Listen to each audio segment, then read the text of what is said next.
Hello, welcome to Spring 2 Week 4 marking exam for Year 10s. This one is on the national grid. Remember to have your blue pen ready, your green pen ready for marking and annotations. Okay, question 1 says, diagram shows how electricity is distributed from a power station and transmitted along the national grid. Complete labels A and B, so we need to know different parts of our national grid. We've got the power station, step up transformer, transmission cables, step down transformer and consumer. So 1 mark for each of those. 1b. Use the correct word from the box to complete each sentence. The output voltage, or we can say potential difference, of the power station is increased by the step up transformer. We've got a step up transformer, so PD is going to be increasing. The output current of the power station is decreased. These changes mean that the energy losses between the power station and the consumer are decreased. Let's just go over that again. Step up transformer, the PD is increased, the current is decreased. This is really important because as the electricity travels along these transmission cables, and remember they're not very short, they're very long across large parts of the country, energy is lost or energy is dissipated from these cables. That's really bad. You think we go into all that effort of generating electricity in the power station for it then just to be wasted in the transmission cables with very little reaching the consumer. That's going to up energy bills, that's going to be really inefficient. So by increasing the potential difference, we decrease the current, and this decreases energy being dissipated. Here in the transmission cables.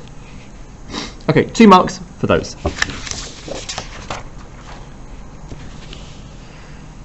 2a, what is the approximate frequency of UK mains electricity supply? Needs to know off the top of our head is 50 Hertz. We might get a question asking us what is the approximate frequency, the approximate potential difference of the UK mains electricity supply. Remember that is 230 volts. Figure 2 shows how power stations transfer electrical power to consumers using the national grid. So here's this diagram again. The power station generates electricity at a voltage of 25 kilovolts. Transformer A increases the voltage by a factor of 16. What is the voltage output of transformer A? So here we've got electricity being generated. It's got 25 kilovolts, and then here it's being increased by 16. So we do 25 times 16 comes out at 400 kilovolts. 2 marks for 400. 2c. Why is the voltage increased by transformer A? This is what we spoke about a moment ago. To reduce the energy loss due to heating. You reduce the energy that's being dissipated out of these transmission cables. 2d. Why is it important that voltage is decreased by transformer B? Remember, transformer B is a step down transformer, so PD is decreased, and we said it's decreased to 230 volts. Here it could be several thousand or several hundred thousand volts. Here just 230. Why is this important? So that it is safer for consumers. 1 mark for that tick. 3a. The total energy input, I'm just bugging this question, I see a value, I'm writing above it total input, is supplied each year by power stations to the national grid. Not all of this energy is supplied to consumers. Some of the energy is wasted in the distribution process. Write an equation which links efficiency, total input energy and useful output energy transfer. So this is just knowing our equation, efficiency equals useful output energy divided by total input energy. 1 mark for that. 3b. The energy supplied by each year to consumers is 1.2 times 10 to the 18 joules. Again, I'm bugging it, writing above it useful output. Calculate the efficiency of the distribution process. So I'm listing my values, efficiency, total input, useful output. Just checking here, these are in the same units when we're doing our efficiency calculations. That's fine, they're both in joules. I then do useful output over total input. Substituting my values, comes out 0.92307769, a recurring value. I'm just going to round that to 3 significant figures, 0.923. 2 marks for that. 3c. How is electrical power transmitted across the national grid to make the process as efficient as possible? Tick one box. Remember, it's transmitted after the step-up transformer, so it has a high potential difference and a low current in those transmission cables. 3D, a wind turbine supplies a power output of 8,000 kilowatts, so I've bugged that and put a P above it, for 1,200 seconds, a little T for time. Calculate the energy transferred by the wind turbine in kilojoules. I put E for energy transferred, you could put W for work done being done here. So I'm listing my values, 8,000 kilowatts, 12,000 seconds, don't know how many. I'm looking at my final answer, so they want it in kilojoules here, as it says in the question, so I can leave that in kilojoules there. Power equals energy divided by time, substitute my values, E over 1,200 equals 8,000, rearrange my equation, comes out at 9,600,000 kilojoules.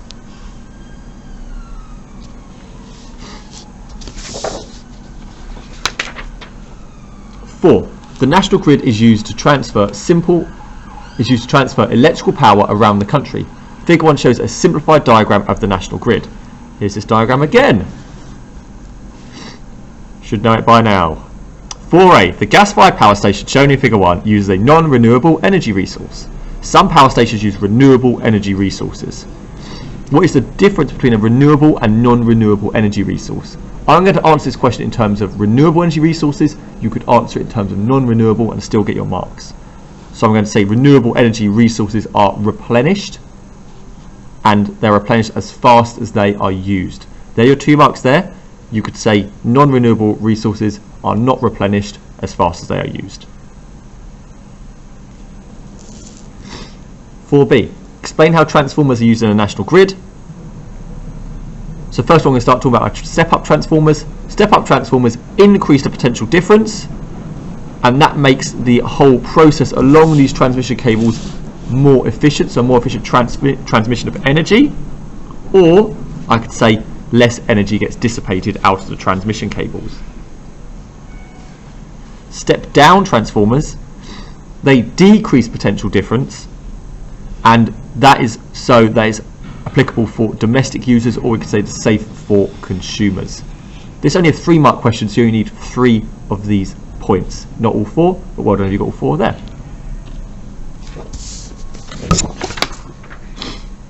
4c, the current in the transmission cables is 8,700 amps, so I'm bugging it as current, put a little I above it.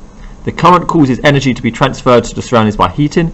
The power is 9.135 megawatts, and that's the power, so P above that, for a 1 kilometer length of cable. Calculate the resistance R of 1 kilometers of cable. So I'm going to start off by listing my values. I notice this is in megawatts. I want to convert this into standard units, so I'm going to multiply by 1,000 because I'm getting smaller, so I'm going to multiply by 1,000, 9,135 kilowatts, and then I'm going to multiply by 1,000 again to get that into watts. My equation I'm using here is power equals I squared times R. Substitute my values. Don't forget to square your 8,700. Rearrange your equation. R comes out at 0.120689, a recurring value. Going to round that to 3 significant figures, 0.121 ohms.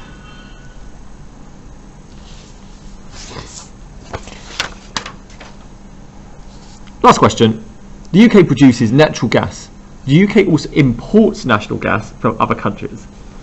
So by producing natural gas, it's a natural resource we find in this country, either under the ground or under the seabed, and we can pump that up.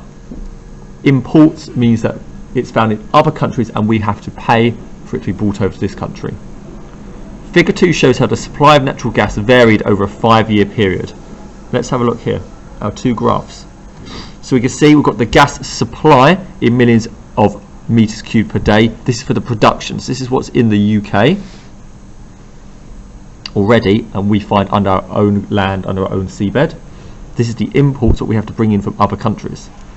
And we can immediately see, just having a look at that graph, there are some overall trends in the graph. We can see here, generally, the production is decreasing, and here, generally, the imports are increasing. And those sort of trends are what you want to look for whenever you get a graph question.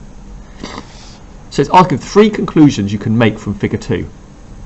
One is that there is year-to-year variation, so it changes every year. There's no 2 years where the production or the imports are the same.